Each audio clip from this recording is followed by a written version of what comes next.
उसके बाद रदरफोर्ड का अल्फा कण प्रकीर्णन अपन ने पढ़ा था डिटेल में। उसके 4 अभिग्रहित थे, चारों पढ़ लिए थे अपन ने। और ये उसका मॉडल का चित्र है। ये वाला चित्र बनाना जरूरी नहीं है, ऊपर वाला, ठीक है, नीचे वाला बनाना जरूरी है, क्योंकि ये बताता है ना कि अधिकांश अल्फा कण आर पार निकल जाते हैं, कुछ न्यून कोण पर प्रकीर्णित हो जाते हैं, कुछ अधिक कोण पर प्रकीर्णित हो जाते हैं।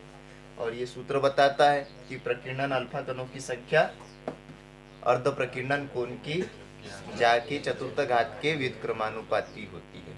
फिर उसके अपन ने दोष देखे थे। सबसे पहला दोष कि यह मॉडल परमाणु के स्थायित्व की व्याख्या नहीं कर सका। मतलब कैसे नहीं कर सका? उसने क्या बताया था रदरफोर्ड ने कि जैसे ये नाभिक है, इसके चारों ओर इलेक्ट्रॉन चक्कर लगाते हैं, और ये इलेक्ट्रॉन चक्कर लगाने के साथ साथ ऊर्जा भी मुक्त करते जाते, विकिरण मुक्त करते जाते। तो अगर अपन देखें, अगर मान लो कोई कण ऊर्जा मुक्त कर रहा है, तो एक स्थिति ऐसे आएंगी धीरे धीरे उसकी ऊर्जा क्या हो जाएगी? कम। और ये अंततः ये जो इलेक्ट्रॉन है नाभिक के अंदर गिर जाना चाहिए, और जो परमाणु है वो नष्ट हो जाना चाहिए। तो इसकी व्याख्या ये नहीं कर सकता, जबकि परमाणु कभी नष्ट नहीं होता। और ये हाइड्रोजन के रेखीय स्पेक्ट्रम की व्याख्या नहीं कर सका, इसलिए इसको भी अमान्य कर दिया। अब उसके बाद में देखते हैं अपन बोर का परमाणु मॉडल।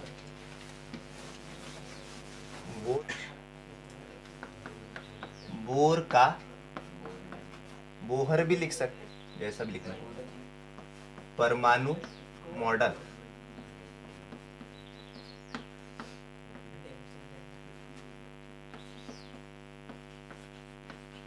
Bohr's atomic model. ठीक है, ध्यान से समझो क्योंकि कठिन रहता है, थ्योरी वाला है। बारीक समझोगे तो जल्दी याद हो जाएगा। ये रदरफोर्ड ने जो अल्फा कण प्रकीर्णन था वो 1911 में दिया था। देखो क्रम से चल रहा है। 1897 में रदरफोर्ड ने कैथोड किरणों की खोज की थी।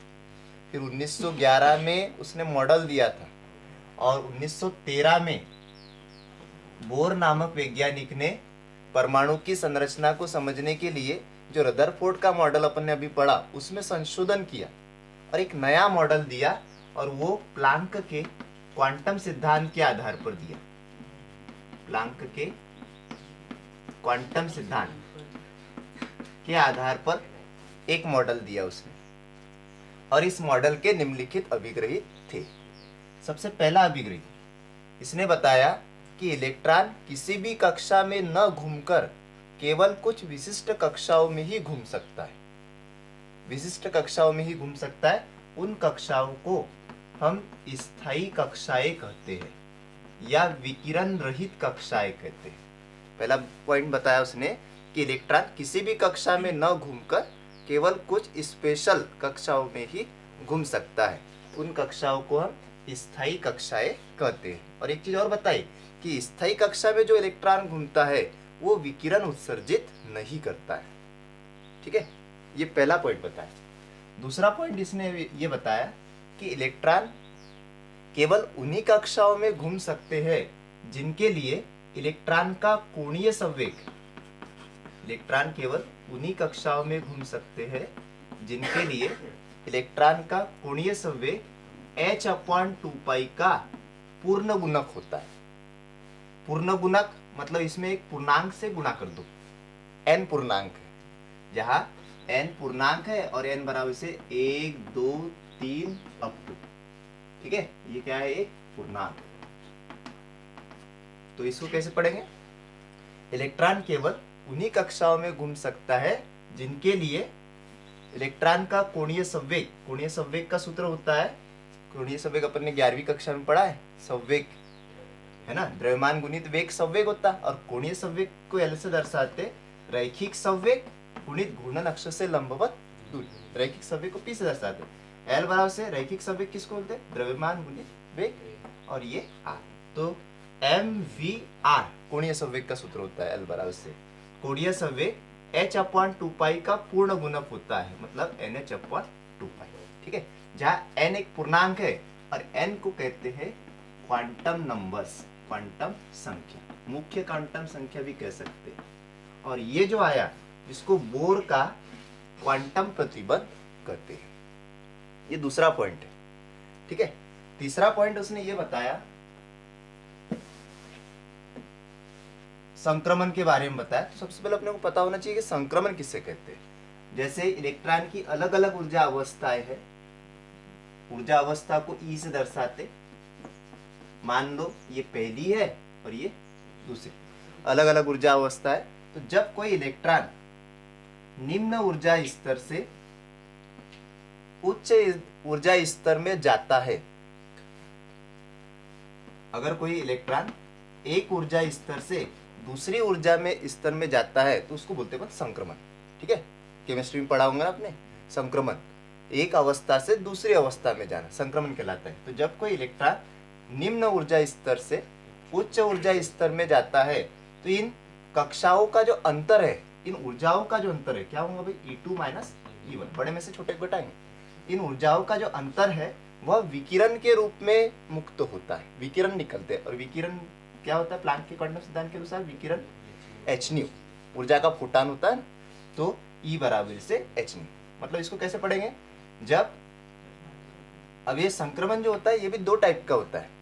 अगर इलेक्ट्रॉन निम्न ऊर्जा वाली कक्षा से अधिक ऊर्जा वाली कक्षा में जाता है तो ये जो विकिरण है वो अवशोषित होते हैं बाह्य वातावरण से, और अगर उच्च से निम्न में जाता है तो जो विकिरण है वो उत्सर्जित होते हैं।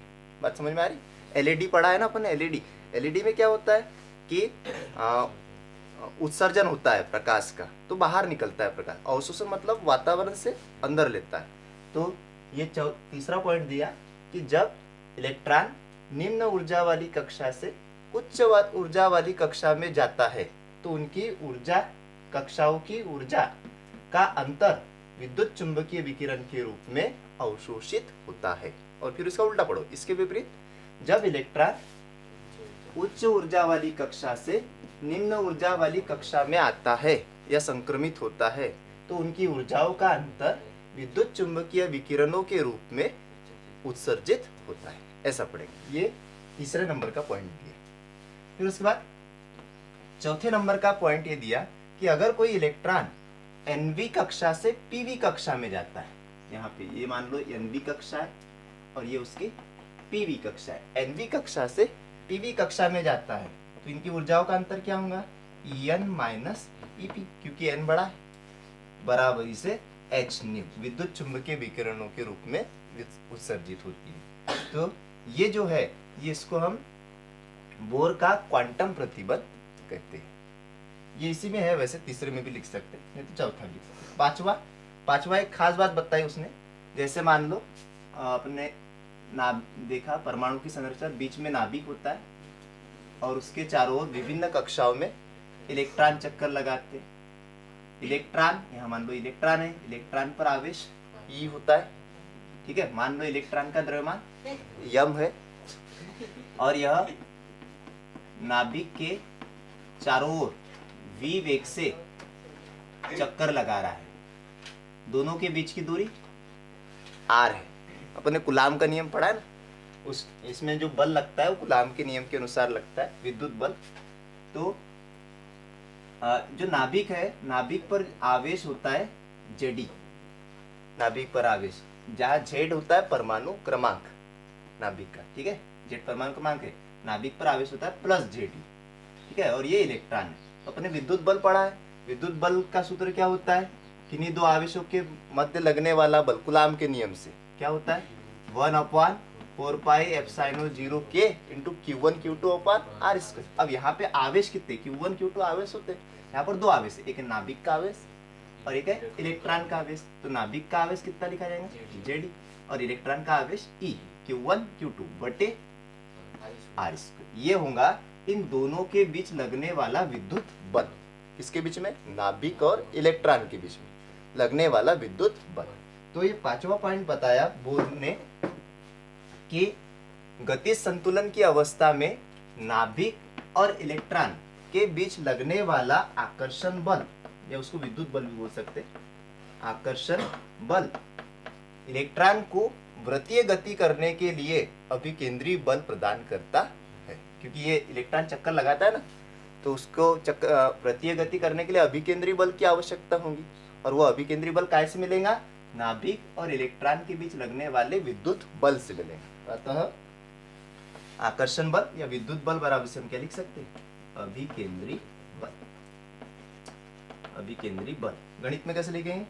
विद्युत बल का सूत्र ये 1/4πε0 इंटू JD इंटू E बटे R², और अभिकेंद्री बल का फार्मूला कितना होता? अभिकेंद्री बल का सूत्र 11वीं में पढ़ा ना, mv² r, है ना। ये 5वां पॉइंट बताया उसने, ठीक है। 5वां पॉइंट अपने को याद होना चाहिए। एक बार फिर से, है ना,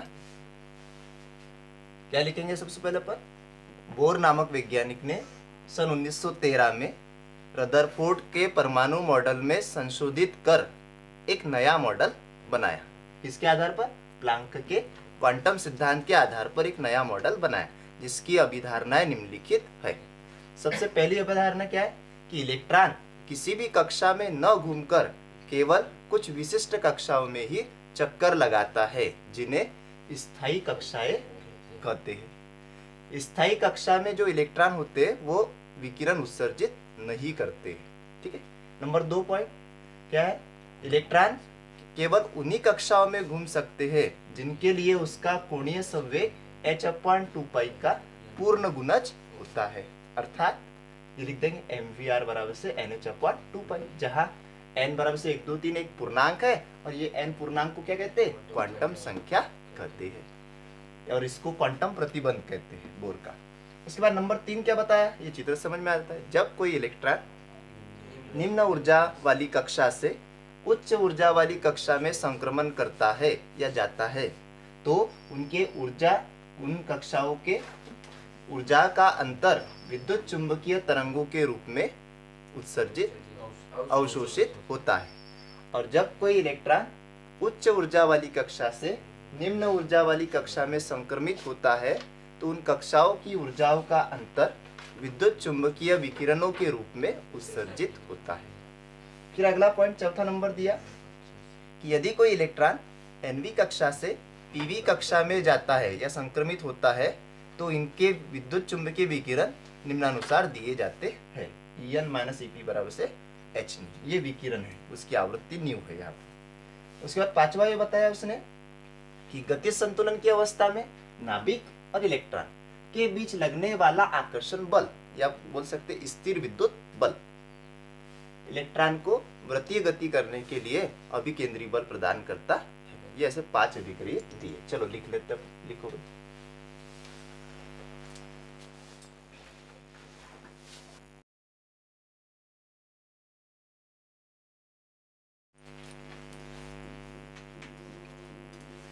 ठीक है ना, 3 पॉइंट हुए इसमें। एक बार फिर से देख लो कैसे लिखना है बोर का परमाणु मॉडल। सन 1913 में वैज्ञानिक नील बोर ने रदरफोर्ड के परमाणु मॉडल में संशोधन किया और प्लांक के क्वांटम सिद्धांत के आधार पर एक नया मॉडल दिया, जिसकी अभिकल्पनाएं निम्नलिखित है। सबसे पहला, इलेक्ट्रॉन किसी भी कक्षा में चक्कर न लगाकर केवल कुछ विशिष्ट कक्षाओं में ही चक्कर लगाते हैं। या ऐसा भी कह सकते हैं कि इलेक्ट्रॉन किसी भी कक्षा में न घूमकर केवल कुछ विशिष्ट कक्षाओं में ही घूमते हैं, जिन्हें स्थायी कक्षाएं या विकिरण रहित कक्षाएं कहते हैं। स्थायी कक्षा में घूमने वाले इलेक्ट्रॉन विकिरण उत्सर्जित नहीं करते, है ना। ये खास बात है, क्योंकि यहाँ विकिरण उत्सर्जित नहीं करते हैं तो उसकी ऊर्जा खत्म होने का सवाल ही नहीं उठता, है ना, और वो नाभिक में नहीं गिरेंगे, ये है ना। उसके बाद दूसरा, इलेक्ट्रॉन केवल उन्हीं कक्षाओं में घूम सकते हैं जिनके लिए नाभिक के परितः इलेक्ट्रॉन का कोणीय संवेग का सूत्र होता है mvr h/2π का पूर्ण गुणक होता है।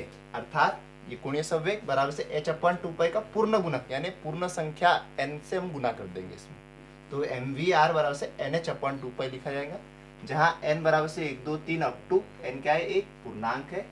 n को क्वांटम संख्या या कक्षा की क्रम संख्या कहते हैं। दोनों नाम याद रखना, n को क्वांटम संख्या या कक्षा की क्रम संख्या कहते हैं। उसके बाद ये जो समीकरण आया, इसको समीकरण को हम बोर का क्वांटम प्रतिबल कहते हैं। तीसरा पॉइंट संक्रमण वाला बताता है, जब इलेक्ट्रॉन का उच्च ऊर्जा वाली कक्षा से निम्न ऊर्जा वाली कक्षा में संक्रमण होता है तो उन कक्षाओं की ऊर्जाओं का अंतर E2 - E1 विद्युत चुंबकीय विकिरणों के रूप में उत्सर्जित होता है। उच्च से निम्न में आएगा तो विकिरण उत्सर्जित होंगे, है ना। और इसका उल्टा, इसके विपरीत, जब इलेक्ट्रॉन का निम्न ऊर्जा वाली कक्षा से उच्च ऊर्जा वाली कक्षा में संक्रमण होता है तो उन कक्षाओं का अंतर, उन कक्षाओं की ऊर्जाओं का अंतर विद्युत चुंबकीय विकिरणों के रूप में अवशोषित होता है। ठीक है, अब चौथा पॉइंट देखते हैं। नंबर 4 लिखो। चौथा क्या था? ठीक है, चौथा पॉइंट क्या है कि जब इलेक्ट्रॉन का एनवी कक्षा से पीवी कक्षा में संक्रमण होता है, एनवी से पीवी में आएगा। अगर अपन चित्र भी बनाना चाहे ऐसा बना सकते हैं छोटा सा। ये एनवी कक्षा है और ये पीवी कक्षा है। ठीक है, और इलेक्ट्रॉन एनवी कक्षा से पीवी कक्षा में आता है तो इनकी ऊर्जाओं का अंतर, तो क्या लिखेंगे, En - Ep बराबरी से H।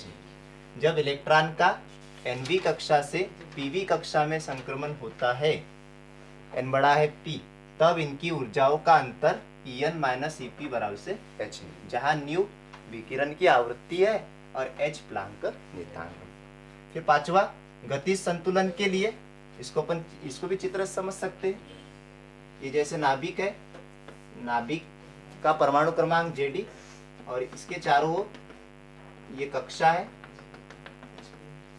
यहाँ पे इलेक्ट्रॉन चक्कर लगा रहा है, इसका द्रव्यमान m है, v वेग से चक्कर लगा रहा है ना। दोनों के बीच की दूरी r है। तो गति संतुलन के लिए नाभिक तथा इलेक्ट्रॉन के बीच लगने वाला आकर्षण बल, इन दोनों के बीच में लगने वाला आकर्षण बल इलेक्ट्रॉन को वृत्तीय गति करने के लिए अभिकेंद्री बल प्रदान करता है, अर्थात स्थिर विद्युत बल बराबर से अभिकेंद्री बल। ये स्थिर विद्युत बल का सूत्र लिख दिया, 1/4πε0 Q1 Q2 अपॉन r² से, और ये बराबर mv² upon r।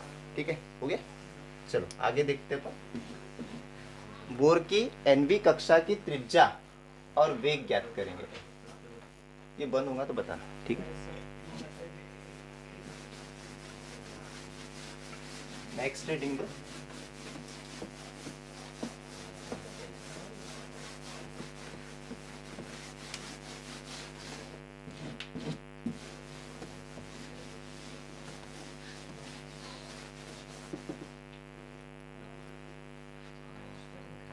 Bohr model के आधार पर एनवी कक्षा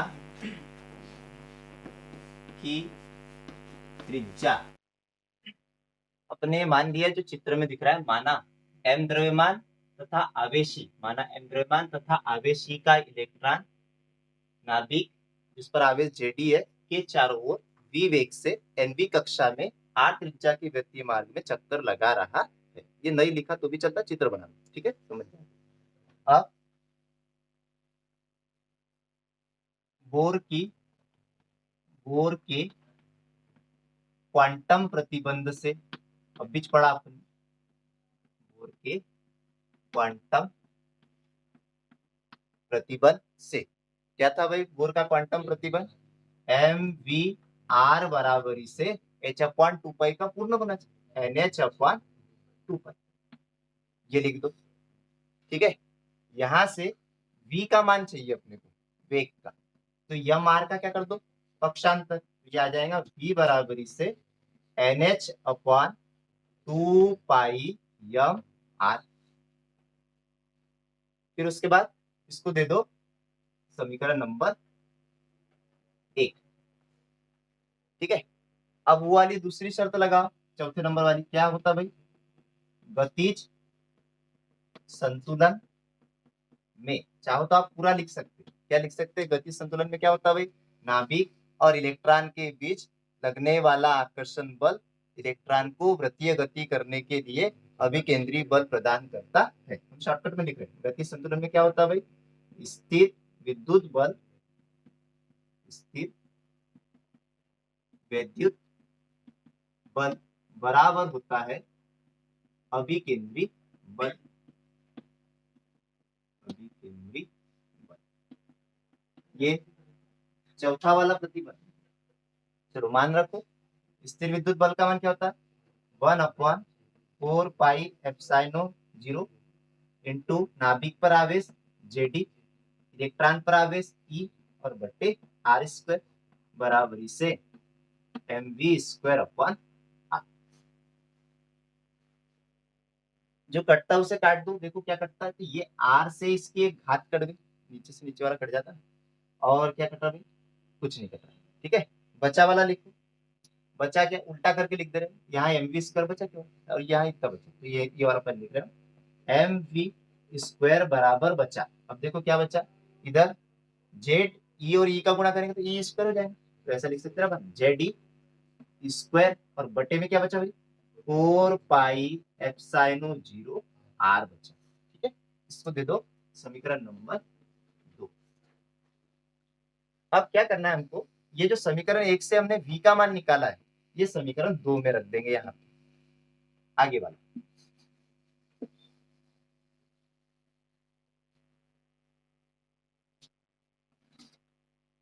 समीकरण 1 से v का मान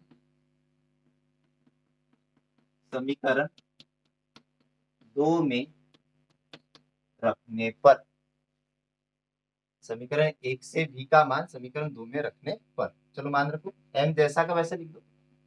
फिर उसके बाद v का मान लिख दो यहाँ से देख देख के, n h upon 2 pi m R, है ना। n और h में अंतर दिखना चाहिए भाई, n छूटना, और स्क्वायर है तो पूरे का स्क्वायर कर दो बराबरी से। फिर उसके बाद इधर वाला जैसा का वैसा लिख दो, Z E square upon 4 pi epsilon 0 R लिख दो। अगले स्टेप, इधर कोष्टक खोलो, सबका स्क्वायर हो जाएगा। क्या आ जाएगा भाई, यम जैसा का वैसा एन स्क्वायर एच स्क्वायर बटे नीचे वाले का भी स्क्वायर होगा, 4 2 का वर्ग 4 pi square M square R square बराबर से इधर वाला जैसा का वैसा लिखो, जेड ई स्क्वायर बटे 4 पाई एप्सिलॉन 0 आर। अब जो कटेगा उसको देखो क्या क्या कट रहा है, तो देखो 4 से 4, ठीक है, पाई से घात, आर से घात कट गई, इधर ये यम से भी कटता, एम से इसकी घात कट गई। बाकी जो बचा तिर्यक गुना कर लो। यहाँ देखो ऊपर क्या बचा, एन स्क्वायर एच स्क्वायर, और इधर नीचे क्या बचा, एप्सिलॉन 0। तो कैसे लिखेंगे, एन स्क्वायर, अपने को आर का मान चाहिए ना, इसका इधर गुना करेंगे और इसका इधर, इधर देखो क्या बचा, जेड स्क्वायर, और इधर बटे में क्या बचा, पाई भी बचा है, यम भी बचा है और आर भी बचा है। तो ये वाला पहले लिखते अपन, Z square pi M R, इसका गुणा इसमें, और बराबर इसका गुणा इसमें, क्या है, N square H square epsilon. हमको त्रिज्या चाहिए, देखो बोर मॉडल के आधार पर एनवी कक्षा की हमको क्या कहते हैं, त्रिज्या आर चाहिए, बाकी का पक्षांतर कर दो।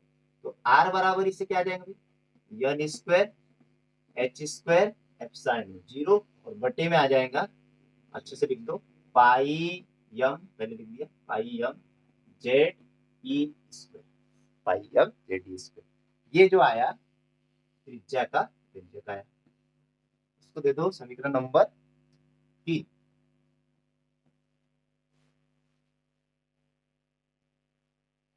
कोण क्या है अपने को पता होना चाहिए। यहाँ एन को बोलते हैं मुख्य क्वांटम संख्या, एच को प्लांक नियतांक, एप्सिलॉन 0 विद्युतशीलता, है ना, यम द्रव्यमान इलेक्ट्रॉन का, जेड परमाणु क्रमांक, ठीक है, हाइड्रोजन के लिए 1 होता है जेड का मान, और ई इलेक्ट्रॉन पर आवेश। आगे अतः लिख दो एनवी कक्षा की त्रिज्या, ये तो आर का मान आया, एनवी कक्षा के लिए आर्यन करके लिख दें। अतः हाइड्रोजन परमाणु के लिए लिख दें, हाइड्रोजन परमाणु के लिए, हाइड्रोजन परमाणु के लिए एनवी कक्षा की त्रिज्या, और हाइड्रोजन परमाणु के लिए क्या होता है, जेड बराबर से 1 होता है, क्योंकि हाइड्रोजन का परमाणु क्रमांक 1 होता है। तो उसमें मान रखो एनवी कक्षा की त्रिज्या है तो आर यन से दर्शाएंगे, आर यन बराबरी से क्या आ जाएगा भाई, सब जैसा का वैसा, N square H square epsilon 0 बटे पाई यम, जेड की जगह 1 हो जाएगा, ई स्क्वायर, इतना बचेगा केवल हाइड्रोजन परमाणु के लिए एनवी कक्षा की त्रिज्या। ठीक है, समीकरण नंबर 4 दे दो इसको। इसमें मान रख के इसका मान निकाल सकते पर आर्यन का नहीं, प्रथम कक्षा की त्रिज्या निकालते पर। एक चीज और, यहाँ पे क्या है, ये समीकरण 3 से और 4 दोनों से अपने को पता चलता है कि यहाँ आर प्रोपोर्शनल एन स्क्वायर, क्योंकि किसी भी परमाणु के लिए ये सब नियतांक है, उनसे एच तो प्लांक का नियतांक है, ये भी नियतांक है। ठीक है, पाई तो निश्चित मान होता है, द्रव्यमान इलेक्ट्रॉन का निश्चित होता है 9.1 गुनी 10⁻34। ठीक है, और इलेक्ट्रॉन पर आवेश भी क्या होता है, निश्चित कितना होता है 1.6 गुनी 10⁻19। बाकी सब नियत राशियां केवल एन को छोड़ के, तो इसको अपन अगर नियतांक मान ले तो बचेगा क्या, R N proportional to N square. इसको कैसे पढ़ेंगे, अतः बोर कक्षा की त्रिज्या या स्थायी कक्षा की त्रिज्या का मान, इनको क्या बोलते हैं, कक्षा की क्रम संख्या या क्वांटम संख्या के वर्ग के अनुक्रमानुपाती होती है। कहते अतः बोर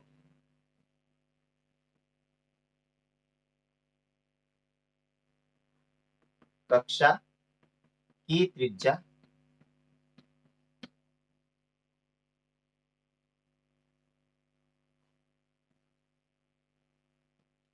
उस कक्षा की क्रम संख्या या क्वांटम संख्या भी लिख सकते हैं, या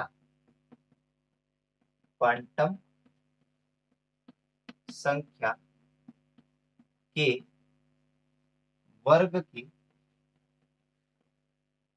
अनुक्रमानुपाती होती है, अनुक्रमानुपाती होती है ना। कभी कभी पूछ सकता है या सिद्ध करने के लिए भी आ सकता है, सिद्ध कीजिए ना। अपने शब्दों में पढ़ना है, बोर कक्षा की त्रिज्या या केवल कक्षा की त्रिज्या क्वांटम संख्या के वर्ग के अनुक्रमानुपाती होती है। ठीक है, अब इसको हाइड्रोजन की प्रथम कक्षा की निकालती त्रिज्या, आगे हाइड्रोजन की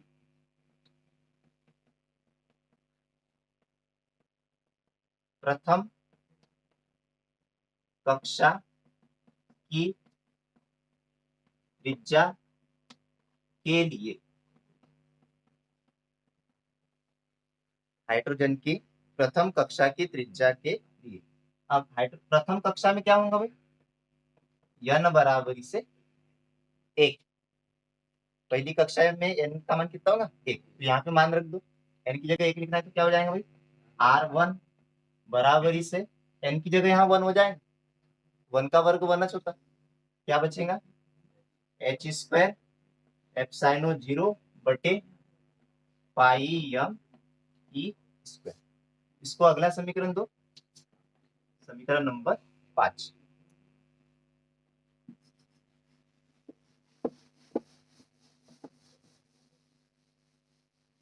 ठीक है, अब देखो R1 का मान आया, इसमें अपन सबके, चूंकि ये नियतांक राशि है, सबके मान रख के R1 का मान निकाल सकते हैं। चलो निकालते, R1 बराबरी से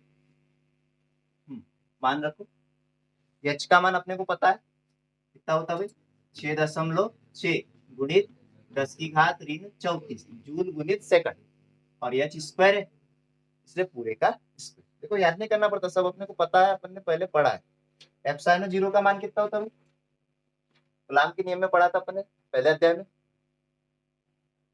8.854 गुणित 10⁻⁻12 कूलाम स्क्वायर प्रति न्यूटन गुणित मीटर स्क्वायर, ठीक है, बटे पाई का मान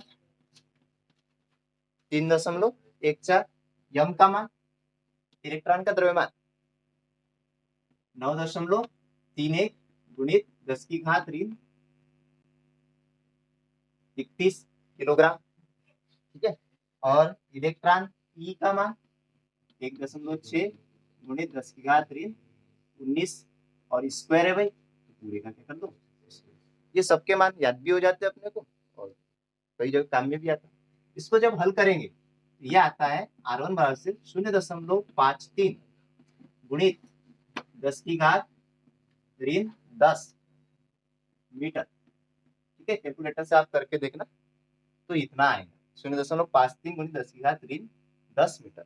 हमको पता है कि 10⁻10 मीटर मतलब क्या होता है, 1 एंगस्ट्रॉम होता है ना, तो उसको हम ऐसा लिख सकते हैं R1 बराबर से 0.53 एंगस्ट्रॉम।